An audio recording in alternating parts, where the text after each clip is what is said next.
Hi, it's Twanna here, your anxiety and career coach. And thanks, first of all, for joining me here. And I just want to drop a few words, just a few words of knowledge here to help you in your career. So, we've all either have been there or know someone that's been there. When anxiety and fear has you in a loop and it's just like you can't calm down, you can't think, I'm not sure what's going on. I just want this to stop. Okay. And so when anxiety really rises, and anxiety really does affect people in different ways. Okay. So my type of anxiety was social anxiety. And so I had this fear of speaking up in meetings. And I would have great ideas, but I was just scared to death to speak up in a meeting. I would also kind of freeze up when it came to speaking to people that were in high authority positions, the movers and the shakers that if you get noticed, you can kind of get promoted, that type of thing. I would freeze up and it's like my tongue would get thick and I just couldn't talk.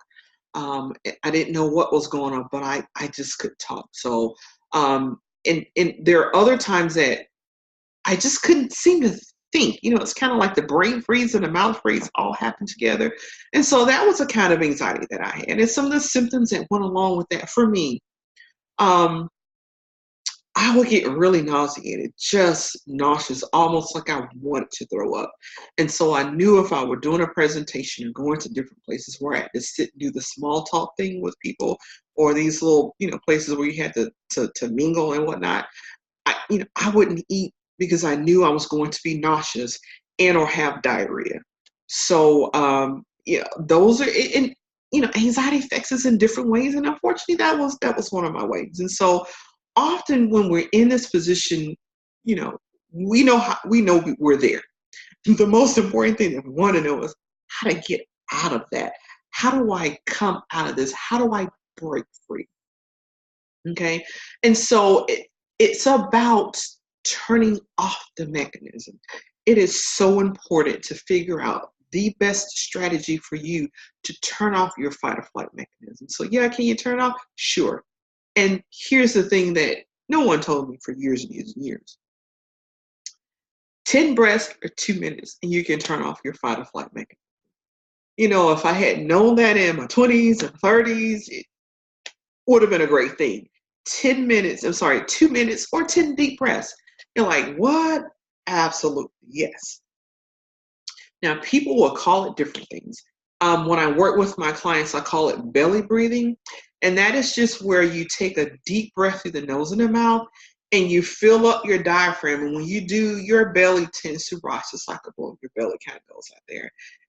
And then you slowly take your time and release that breath all the way out. And just as you feel like you're towards the end of that breath, tuck in your tummy to be sure you empty out that diaphragm. And you take another big breath, okay? If you do 10 breaths or set a timer for 2 minutes, either one, 10 deep breaths in 2 minutes, it turns off your fight or flight mechanism. And so why is that important? When you're in fight or flight, your body has sensed the danger or your brain has said, we are in danger. And so your body goes through all the mechanisms and jumps through all the hoops and it's, secreting all these different chemicals that gets you ready for a fight or to run. And for some of us, it's freeze. Okay.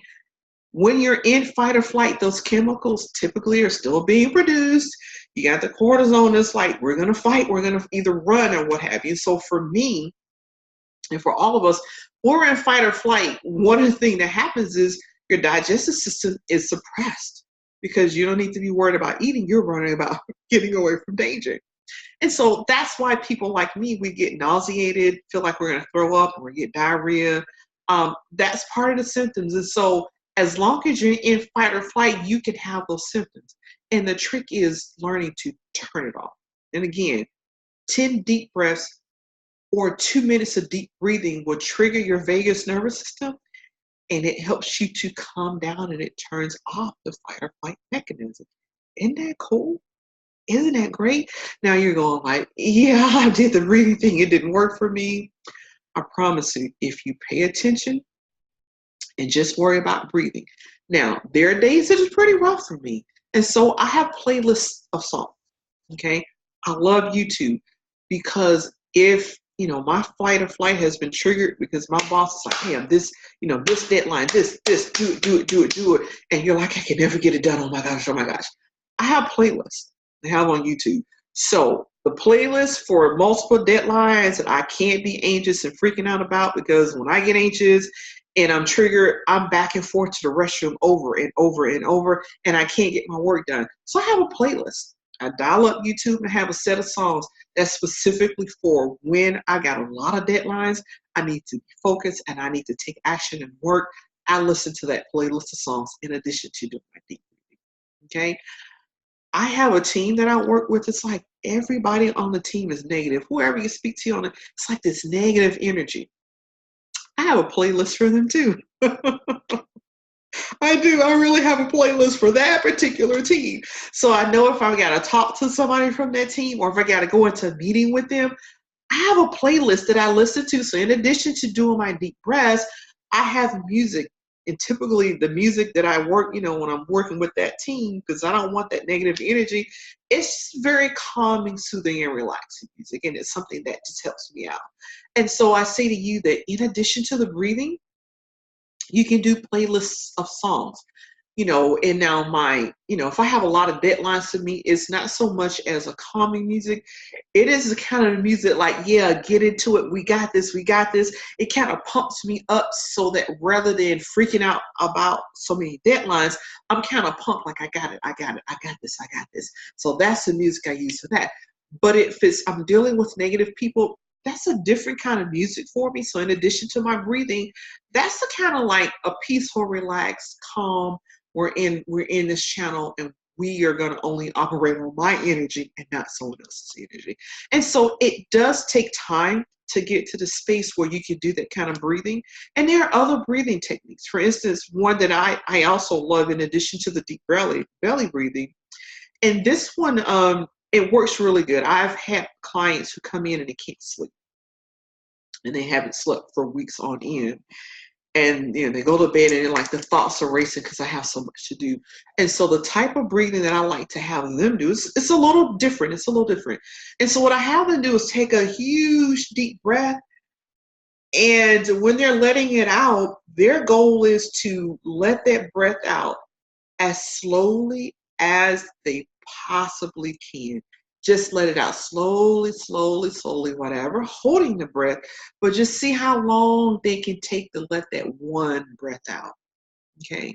And so if you're wondering what that sounds like, because I want to demonstrate it because it's a little different. So just deep breath, and I'm going to breathe in deeply, and I'm going to put a shushing sound to it. So hopefully you can hear it. So deep breath in sounds like this.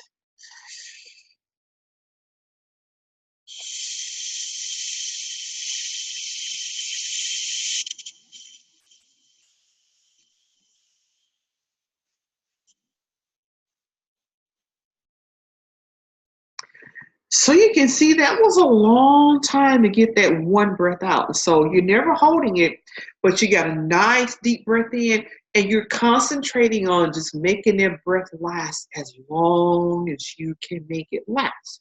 Okay? Then when that one's out, you take another deep breath in, and you just do that for like 10 breaths.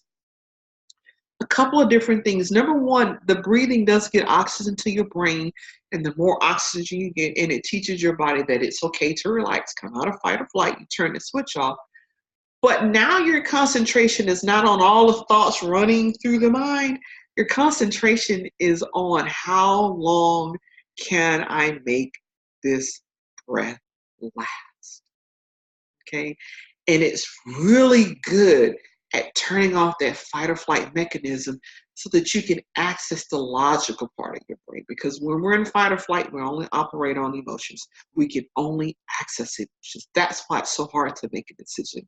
And that's why every little thing that you do looks like a mountain when you've got to do it when you're in fight or flight. It's difficult to make decisions because you're only operating in emotions. You've seen the people that laugh hysterically.